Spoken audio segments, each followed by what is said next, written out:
Conti, bella palla per Rebic, Rebic Ibra, Rebic, il tiro, goal! Might do. Hello everyone and welcome to another episode of the SempreMilan podcast. I'm your host Ollie Fisher and I'm joined by Anthony Torgrud. Hey guys, I don't have a beard anymore, so that's a bit strange, but yeah, I'm here. What's up, Manny? Yeah, I'm here too. You're outside right now. It looks Wow, like it took you guys that long to figure it out, huh? Yeah, it's been a while. I didn't even realize it. Well, I'm in sort of unfamiliar surroundings as well. Just as you can see the Milan flag and stuff. And you've gone back in time 10 years. Sure have. So when you were back at like a frat back kid in the again. Yeah. No, I had a beard as a frat kid too, actually. This is like... Really? You were in a frat? I guess I'm not surprised. I know, I was going to say Alpha that shock Epsilon anyone? Pi or something like that. I will refuse to shout him out, but that was not it. Drinking out of a red plastic cup, are you? I do that every day with my water. I don't have one in here right now, but I do that every day anyways. Yeah, so we might as well get to it. We hoped last week that we'd be able to announce something this week, a signing like Ibra's renewal at the very least. And here we are a week later and nothing's really moved forward. Well, stuff's moved forward, but we don't have a picture of anyone signing anything apart from one thing.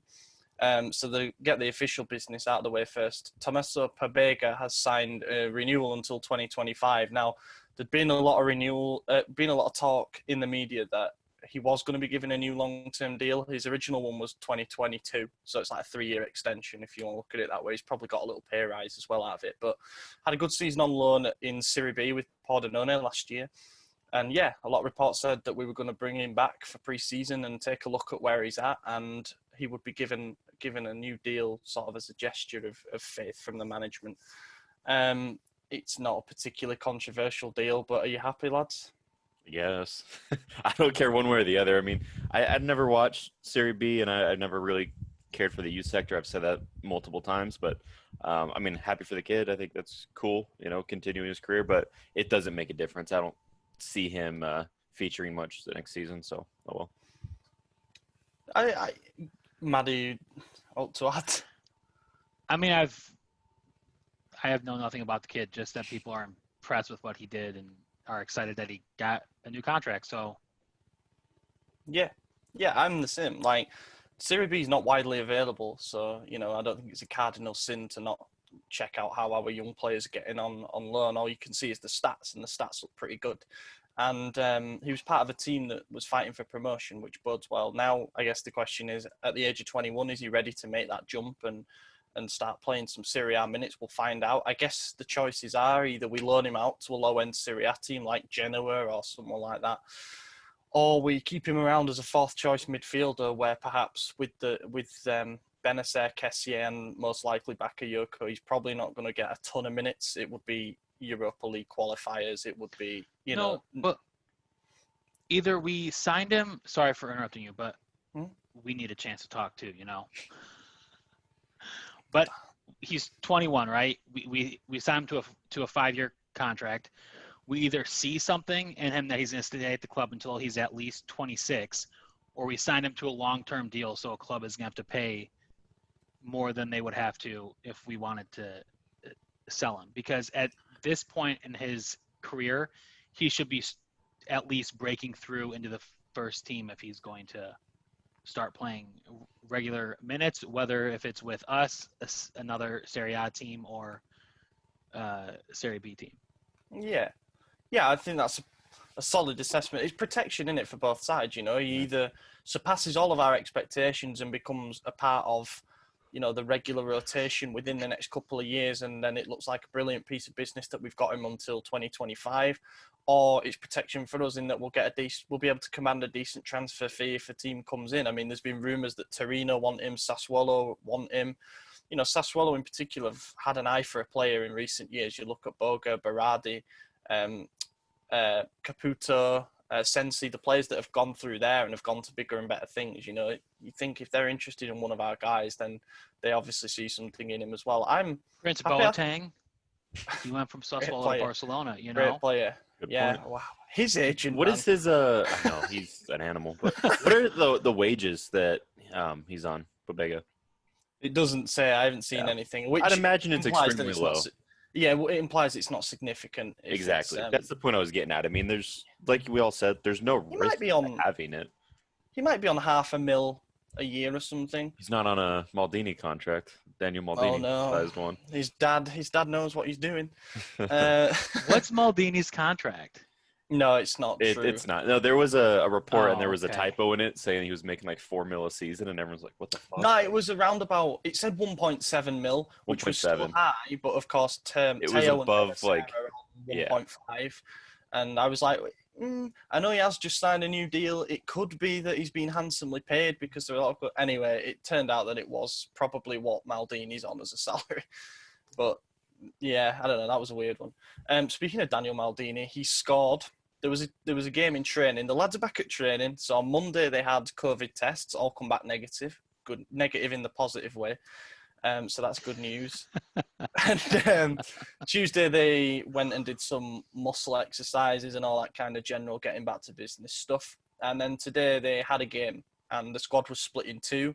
You can find it on the website if you want to see what the teams were. But basically. Gigio Donnarumma's team beat a team which had Ante Rebic in and Çalhanoğlu in. Salamakas scored a beauty, absolutely rinsed Kalulu, who started at right back for the other team, curled it in off the left side. And then Daniel Maldini scored with a nice first-time finish, so 2-0 win for the team that were playing in yellow. We also are... having a friendly against Novara in a couple of days. I can't remember when. I'm trying to find it now, but it's September the 2nd, and apparently there's going to be one against Monza on September the 5th. Oh, that's nice. Good I like that. Because obviously our Europa League qualifiers on the 17th. So just to get a couple of games of 90 minutes actual competitive football under the belt will be good. And Monza will try and make a statement by beating us. I'm sure Berlusconi said last season that his Monza team would beat Milan 3-0 or something. So, be interesting. He's always been a bit deluded. Who's more delusional, Berlusconi or Moratti? United fans. Yeah, Barca fans at the moment. No, I think they understand what's going on. Yeah, they're back to earth with a bang at the moment. What do you think it would take then? This was where I was going with this, to land Messi in a swap deal. No, that's not where I was going with it, but. I thought you were serious, and I was like, what the fuck are we about to talk about? I mean, if he does get to go on a free, we're not going for him. Well, he's going to go to City, but do you think? In this imaginary world where we're interested, which we're not, even though there's reports, we're not, we would have to offload Donnarumma. We'd have to offload Zlatan for sure. We'd have to offload everyone that's got a high salary just so we could afford Messi's, like, $160 million a year salary that he makes between all of his shit. Like, there's no fucking way. Well, we wouldn't be paying for all of his shit. His sponsors would be paying for most of that shit, and we'd be paying for one of the shits. People said it was impossible about Ronaldo. One of the shits is $80 million, though. Well, but look what he's on $1 million a week. Yeah, he's on $1 million a week, but it was pre-taxes. It's like $60 million or something like that. Obscene. A lot of money. If I was him, I'd want to go to PSG though and play with Mbappe. And Neymar. Well, and Neymar. But what I've been seeing is that Pep called Messi as soon as the 8-2 game ended, and they've been chit-chatting. Obviously, his brother-in-law Aguero is there. Plus, it's going to be reuniting with Pep. Yeah, they're the only ones to be crunching the numbers. I mean, his brother-in-law. Yeah, Aguero. Yeah, they're married to sisters. Is Messi's brother-in-law? Yes. Yeah, he's also Messi's son's godfather. I thought he was. That's Tevez. Who married Maradona's daughter? Tevez, yeah, Carlos Tevez. There's some weird family shit going on in Argentina. We won't even get onto the Icardi Maxi Lopez stuff. Yeah.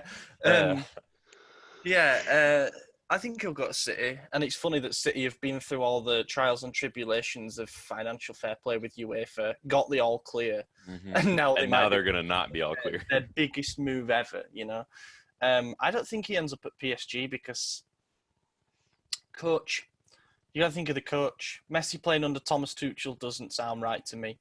Messi playing under Guardiola, it works. Messi playing under all the people that they've had at fucking Barca doesn't sound right either. It's just that he was at Barca.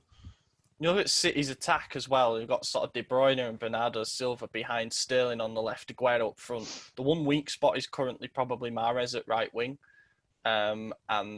Well, you look there's at. I your mean, they upgrade. just got rid of Sane. Like, Mhm. there you go, like for like Yeah. almost. Yeah, so we'll see what happens Man, there. what I It's would've not done the for it's not the Sane. Sempre Messi podcast, but Everyone's talking about Messi right now. We get a pass. I think going back to the swap deal thing, there's a player that would probably get us pretty close straight away. Barca apparently wanted Rafael Leao, and I don't think think they get this close. if you throw him out there, then anyway.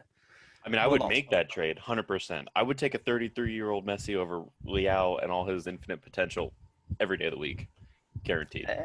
Yeah, you just know Leao. Messi gets to leave on a free transfer. Well, Barca aren't going to trade. He might get to leave on a free transfer. So far, Barca's sticking to he has a 700 million euro release clause. They're saying Sounds like they're ready to free go. transfer left. Yeah. Well, also in the last hour, Barcelona have said that they expect Messi to stay after everything. So I wouldn't be surprised. If he ends Bartomeu up or whatever his name is retired today, or not retired, stepped down today. Yeah, but I guess it doesn't matter. Did he to though? Messi. Because I read something saying that he isn't stepping down. I don't fucking know. This whole thing's been Mess. it's been a whatever. whirlwind day, man. We risk getting too tied up on things that we can do nothing about, I suppose. Not even relevant to us. Has kind of rocked football. Another thing that rocked the world of football, not really, but it was interesting. Yesterday, obviously, players back in training and everything, they'd said that they were going to do a press conference, or specifically Maldini, Massara and Gazidis did a press conference in front of the media. I thought it was pretty good because a lot of fans have been getting very, very impatient with the perceived lack of movement on the transfer market. You know, there's not a single senior signing through the door. Ibrahimovic's renewal has been dragging on for weeks now, and as of the time of recording, he still hasn't signed it. So fans are getting a bit upset, you know. The idea that we ditched a project with Ranić that we were willing to plough 100 mil plus into, and in favour of just bringing in 2 or 3 of the right pieces, and now it seems like we're trying to do everything on the cheap, and everything revolves around a 38-year-old going on 39. Can understand why fans are just getting a little bit worried and a little bit impatient. So they did this press conference. I picked out a few of the key quotes. I mean, they didn't give loads and loads away, but Maldini sort of kicked off by saying, this year we'll make some targeted signings. Maybe we won't be able to make big signings like in the past. I don't want to deceive the fans, but we're always vigilant to any opportunities that may arise. So probably not surprising about that. He says we can't go out and sign Mbappe's. We can't even go out and probably sign players like Milankovic while they're still worth 40 million. But I think the general theme of the entire press conference is that we're playing a waiting game and just seeing what kind of deals become available, you know, in those last couple of weeks. It's the Galliani method. It's what the club is known for years, and it's just because we're seeing all these other teams making moves, and the fact that the season starts again so soon, people are kind of thinking that it's a shortened window, which I believe it is, but it goes on until October. You know, we got plenty of time. It's just the season's going to start a bit earlier. So I don't think it's necessarily a worry. And the fact that the media has been wrong about the good majority of every move we've made over the last, 2 years or so, it doesn't matter if they're reporting anything or not. They don't know what they're talking about. You know, we've been working in silence. That's what we've done. And the reliable people that have said, like, Ibrahimovic has been done, he's going to be back tomorrow, like, we know it's going to happen. It's just a matter of when, and it's not even a big deal of when, you know. It's gonna come by. But people think that silence means nothing's happening, and I would argue the exact opposite. That means stuff is happening, and they're working. They're not talking to I was gonna name some people, but some journalists that kind of suck, and we don't have to worry about it. You know, they're just let them be. I did see a Twitter thread that was arguing that this is a bad way of doing things because all it does is create angst amongst the fans. And I understand that, but I see it the other way. Like, if nothing's getting leaked to the media, then the prime example, again, Di Marzio said last night that we're trying for Tonali. And after, this is probably a couple of weeks after it was last seriously mentioned, says Milan are trying for Tonali. They've placed an official offer that got rejected. Inter are expected to come back with something. I just think this is a blatant tactic, probably from Brescia's side, to get Inter to hurry up and close this deal. I think it's been made very apparent that we're going for Bakayoko. Yeah. And that we don't Maldini have 35... said it. He said he's a target. We don't have 35 million euros to spend on someone who would come in and be a third-choice midfielder. that would be a nonsense investment in my eyes. A loan with option to buy on Bakayoko at whatever that price may be makes a lot more sense from a financial standpoint. And also, you've got to remember, Benacer's 21, Kessier's 23. Bakayoko coming in at 26 would be a nice And bit more of experience. we don't need another midfielder.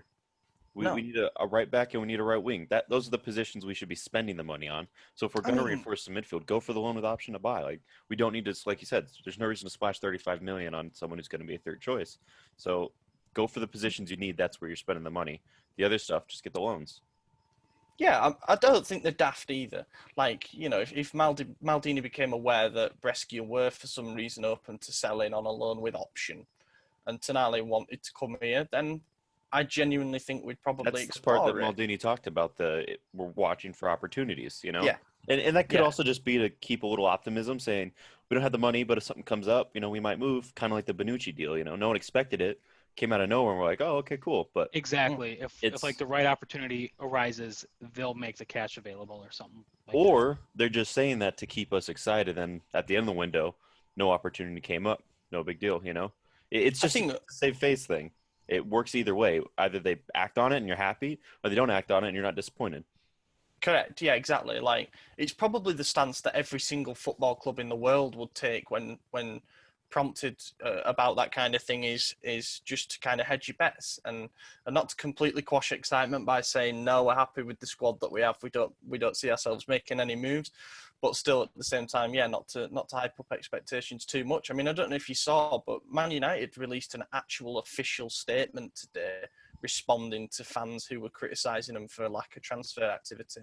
And it was like a 3-point thing, basically saying that they're still committed to making long-term additions to the squad, but they're happy with where things are at. They're happy with the plan. They've seen progress on the pitch, and it's like, wow. You know, I wouldn't be happy if Milan published an official statement, you know, responding to a lack of transfer activity. That implies there's a lot of insecurity going on there. Whereas Maldini's like, look, this is the way it is. We're not going to be able to make 100 million signings, but we'll see what's out there and we'll get the best players that we can. And I like that. I respect it. Opportunism is the word. It's the buzzword. And I think a lot of people also are looking, going back into the Rangnick thing, how we were offering him a 100 million window. Under Rangnick, there was going to need to be a lot more changes. So there had to be that thing. Under this, we're continuing a project that's already, you know, in phase 2, almost phase 3. So it's like, we only need a few small additions to continue building on this. We don't need to go into that coffer and spend all this money. We can just spend a little bit and still make big improvements because we've already started the project. So I think there's a lot less to worry about than people are thinking. I think we're on the right track. I don't think there's an issue. There also is a couple of things that have kind of gone under the radar, and that is that basically there's a draft agreement in place with Donnarumma for an extension at $6 million a year until 2023. So that's kind of a bridge contract. We push the issue of a long-term deal a little bit. Is that keeping him on the same wage? Yeah, it would be a continuation. So that's good, because that would, like I said, push the problem down the line. You cross the bridge of a proper renewal, I suppose, when hopefully we've got Champions League football in 2021, 22 at the latest. And Rebic coming on a permanent basis by the sounds of it, completely unlinked to the Andre Silva thing. So we're just going to pay whatever fee it is. There's talk of it being about 30 mil because half of it goes to Fiorentina. Right. But I think we've basically budgeted for that already, because there was talk at the time that he came into form that we had a gentleman's agreement with Eintracht Frankfurt at 25 million buyout. And obviously with his form, if that's gone up a little bit, then it probably implies that we've budgeted for it. And that's why we're going so hard with it. So just keeping core bits of the squad in place. So that's separate from Andre Silva. So we buy out Rebic and Andre stays on loan? Yeah, I guess so. Okay. But the rumor is that they want to keep him too. Right. That's why I figured it would be an equal transfer. It would just be for the books having two fees for each, you know? And then with the Fiorentina blowback there, that also cushions a bit for us if we want to make a move for Vlahovic or Milinkovic or anyone. You know, we've been linked to fucking every player they have. So yeah, we have. Yeah, there's been a couple of like random hypotheses put forward on how to resolve it. One of them was extending the loans until 2022 when both players are out of contract, and then they'd give their word to the teams and sign a contract when they're current contract runs out. That's a risky one. Yeah, I don't like that. I wouldn't like that. But also, That's we what don't know Salah what did to Fiorentina and then went to Roma. Yeah, that's true. Also, we don't know what kind of player Rebic is going to be. And, I'd rather have him here focused on this. His contract's with us. His parent club is us. His form, like I say, you just can't argue with how important he was for the second half of the season. So I like the proactiveness in trying to get that one over the line. Agreed personal terms with him as well. Apparently, it's going to be a little bit over $3 million a year, the contract. So again, that blows out the salary cap thing of $2.5 million.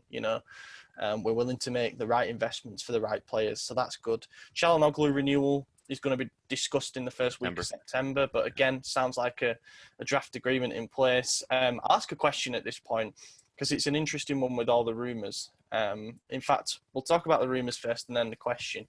So it seems like the next closest player to signing for us after Bakayoko is Brahim Diaz from Real Madrid. This one weirdly was, I say weirdly, no disrespect meant, but it was Pianeta Milan who broke the story that we're after a Mr. X in somewhere in Europe, and it was from a giant European club, so it was a guarantee of quality. And then we actually got a DM from someone saying it's Brahim Diaz. So then when they published the report later in the day saying it's Brahim, wasn't that surprised. And since then, everything's going the right way. Sky said that we've basically got an agreement with Real Madrid, and now there's stuff coming out saying we've got an agreement with the player. So this one could be over the line by the end of the week. He can play attacking midfielder, can play both wings because he's really good with both feet. Quick, technically good. Happy with this one. Yeah, and one with option to buy. I mean, he's young. He's still pretty raw, but the talent's obviously there. Anyone that Madrid signs, they know that they have potential. It's just a matter of can they fit into that team right away, and that's what you need to do at Real Madrid. If not, you do what happens with Taylor Hernandez. You leave, you go to another club, and life after Madrid, and you move on. But I think it's a good step for us. I mean, we need a right winger, like you said. You can play anywhere in the forward part of the pitch. So throw him on the wing. That complements Leao, Rebic, and Zlatan. It complements Çalhanoğlu. I mean, boom, there's our attack. We're good. Now we got Brahim. Why would we buy a 21-year-old when we have youth players that we could try and fill in that spot and use that money to? Still not as good. Do we have someone to do a right wing though? I mean, Colombo would be Becker. Not really. Maldini's attacking mid / left mid. Obviously, Colombo's a striker. Luan Capani's probably going out on loan elsewhere. No, but they're young and you can mold their position. But yeah, I will give you that, but I just don't think they're of the level. I mean, he does have first-team football at Madrid. Yeah, I mean, not much. Yeah. I mean, he's played 15 games. I don't know how many of those are starts, but I just think that if you're going to buy a 21-year-old, he better come in and make a statement rather than join the rest of our 21-year-olds on the bench. Which he possibly could. I mean, look at his competition for that starting spot, though. I mean, no offense to Salamakers or Castillejo, but they're not world beaters themselves. I think he could easily compete with that, if not overtake him really quickly. And if not, it's a loan with option. He goes away, Exactly. The option covers our backs in case he's a disaster or he's not very good, whatever. First of all, I would say I kind of trust Maldini after the last signing like this he pulled off from Real Madrid. And Real Madrid apparently want to protect themselves with a buyback because they're probably stung still from the Teo Hernandez thing. And the second thing is that we're in a position where we're going to be playing over 50 games next season. We're one bad injury away from not having anyone to play in one of those positions behind Ibra. From having Conte as a winger. He's got a lot to prove. Brahim Diaz might still see his long-term future at Real Madrid. That's fine, but he's got to prove that he's worthy of playing for a top European club. So he's going to have to come in and hit the ground running. Whether he does or not is a different thing. I think there'll be a period where he needs to adapt and he needs to grow. And the transition from La Liga to Serie A isn't always as straightforward as a lot of people see it. But I think it's a move that is very low risk. Let's say it's loan with option at 20 mil. He comes in and he makes a lasting impact and we pick up a 22-year-old, which he will be in a year's time, for a good fee, or he goes back. He goes back and we pick someone else. I like these kind of deals. And this was where the question came in. From Rohit, he says, do you think Çalhanoğlu will be the starter next season? Yeah, I think it'd be hard to take it away from him. I mean, he just won Player of the Month for the whole league in July, which is a weird month to win it. Yeah. But Unless First ever. unless Maldini comes up and just blows us out of the water as an attacking mid, no one's taking his spot. yeah, right behind Zlatan. It's perfect for him. You can't possibly consider benching a player after that kind of run of form. If he starts the season really, really badly, and let's say Brahim comes in and he's doing really well in the Europa League or whatever it might be, he's impressing in training, then maybe you could get to a point like that. But I don't see a way that you could possibly bench Çalhanoğlu after 6 goals and 8 assists in the 12 games post lockdown. You know, that if a striker came back with that, you'd be very, very happy. Mm-hmm. So Çalhanoğlu was just on a different level, and fair play to him for winning that award as well. The first and probably only ever player of the month for July, which is a nice novelty for him to have. But yeah, fair play. Then what have we got? So the other one is, apparently, regardless of the Brahim Diaz thing, and this is what implies to me that we see Brahim Diaz as a right winger, is that we're negotiating for another playmaker from Real Madrid called Oscar Rodriguez. Now, I know even less about this guy. Brahim Diaz I wrote a bit about when he was at Man City, because Real Madrid poached him from Man City for, I think it's about 24 million euros, including bonuses. And they put a huge release clause in his contract. So they clearly believed in him as a player at the time and probably still do. But whatever. Oscar Rodriguez, I don't know so much about. He was on loan at Leganés last season, who were a lower-end La Liga team. But he did well. He scored 9 goals in a not great team. But weirdly, for a playmaker, he didn't get an assist. Oh, that's very weird. He scores free kicks, though. I've seen his free kicks, and they're pretty good. So I don't know about this one. Again, I think it'd be a loan with option or something like that. Real Madrid are just having a fire sale at the moment where they're trying to get rid of a lot of players. I don't know either much about him, but if he's a playmaker, he needs to be getting more assists. Granted, like you said, he's in a lower level side, so having Zlatan up front is definitely going to help you get those assists. But if not, I mean, if he's banging in 9 goals for relegation teams, then who knows? Maybe he could continue to bang him in for us too. But I think it's a low risk, high reward type of deal. Like I said, just get rid of him if he's not good enough, send him back. But otherwise, I mean, he's just going to start on the bench and behind Çalhanoğlu, maybe get a few Europa games in. But I don't think it's going to make really an impact on the team one way or another. Depth is depth, I suppose, and you got to look at it. Paqueta's not part of the plans. Bonaventura's gone, so we've got 2 spots to fill there because both got playing time. And Brahim Diaz and Oscar Rodriguez, it sounds better to me. So, you know, it's not bad. I've just double-checked on another thing to see if that assist thing was right, because it had a dash rather than a 0. He got 2 assists, but still, It's not a big tally. So, yeah, just quickly back to the comments thing. Picked up on a couple of interesting things that Ricky Massara said. So he said he was asked about Aurier, first of all, and said that there are many names that are linked to us. Aurier is an excellent player, but at the moment there are not the conditions to think about him. He's not a target. So does this mean we're going for somebody else? Or do you think this is like playing with Spurs and saying, drop your price? No, I think it comes down to no one wants Calabria. I think we were only going for a right back to replace him and get the capital gains from Calabria. No one's making an offer. We got to keep him, so we can't get another one.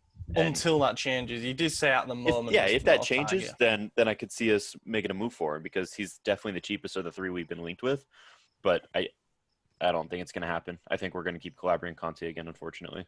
And then he did actually speak about Calabria and said he's a product from our youth sector. Often the value of these players is downplayed. In recent years, he has done well, and we do not consider him on the market. Now, which to me says low offers have come in, and they want more. That's a blatant ploy, to say we're not selling him off. If you want him, then the value of these players being downplayed is an interesting comment, because I think he's sort of having a dig at the fans there in a way and sort of saying, respect this guy. He's come through our youth system. He wants to do the best that he can for the club. All well and good. And also, I guess he's referring to capital gains and what that would mean. Well, it's hard not to assume we're going to sell him for scraps when we're getting rid of Rodriguez for $2 million and we bought him for 18, and we continually do that, sell players for dirt cheap, that we're just like, oh no, this is great. We got him off the wage books. And it's true, but we can't do that every single departure and then get mad at the fans when we assume that we're going to sell someone for another low fee. That's not fair to us. So that's on them. That's not our fault. That's true. That's true. I think we should have got more for Ricardo Rodriguez, for an international fullback, but it is what it is. So yeah, there wasn't an awful lot else apart from Gazidis saying we're doing a difficult, demanding job with several important and difficult choices.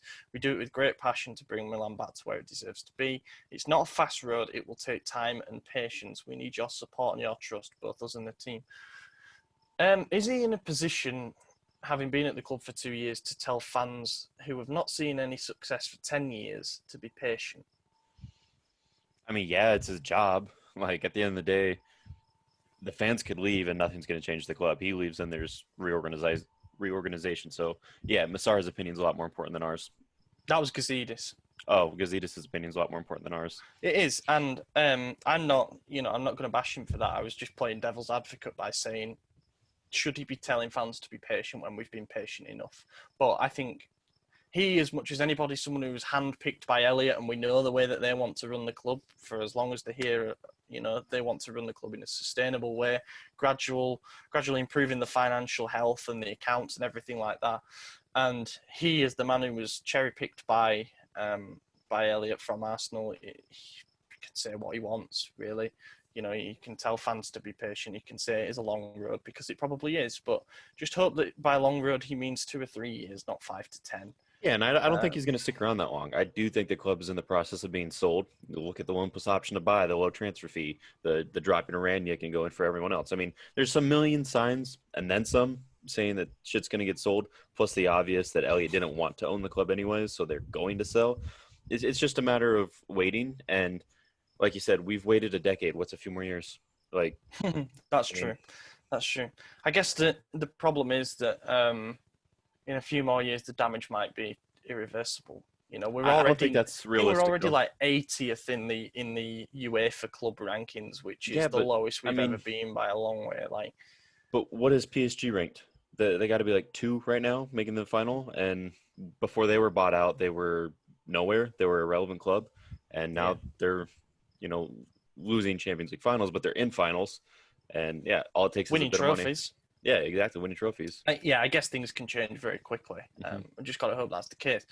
In the short term, it's just about building for the top 4 spot. And then as soon as you get Champions League football, as Inter have shown, they're probably a couple of years ahead in their project at the moment. But as soon as you get that top 4 finish, things start to unlock for you, because you get that extra 50 mil of revenue. You have to splash your cash then. Yeah, you've got to double down once you get there. Tiptoe around breaching FFP is once you have that money. What do you think about... Let's say Pioli does get us top 4, but he scrapes us in that 4th spot this season. Do you think that we throw our chips in and go for a bigger coach? I could see us doing it. Someone who can take us from that level. I think we almost have to. Yeah. Because I don't think Pioli is a Champions League coach. I agree. I think he could get us there. And you also want players who are going to want to come play for a specific coach. Players don't want to come play. I mean, nothing against Pioli. I feel like he's really turned this squad around with Ibra's help, but he's not a coach that people are like, oh, I want to go play for Pioli, Stephen Peggs. No, he deserves credit for what he's done since he came in, without a doubt, but it mirrors what he did at Inter. He came in and achieved a quick turnaround and got the squad harmony back up, and he did similar at Fiorentina. He shouldn't be undervalued for the job that he did at Fiorentina, particularly after Astori's death. How you managed to rally a club that loses its captain, I don't know, but he did an incredible job there. So, yeah, I guess we'll see. There'll be some important decisions. I mean, Inter finished second, a point behind Juve, got to a European final, and Conte could have very easily gone by the sounds of it. So it just goes to show that no project is truly ever 100% stable, I guess. And if someone like Allegri's still around, or a Pochettino's still around, you just don't know. We might actually... And I guess ownership has a lot to do with it as well.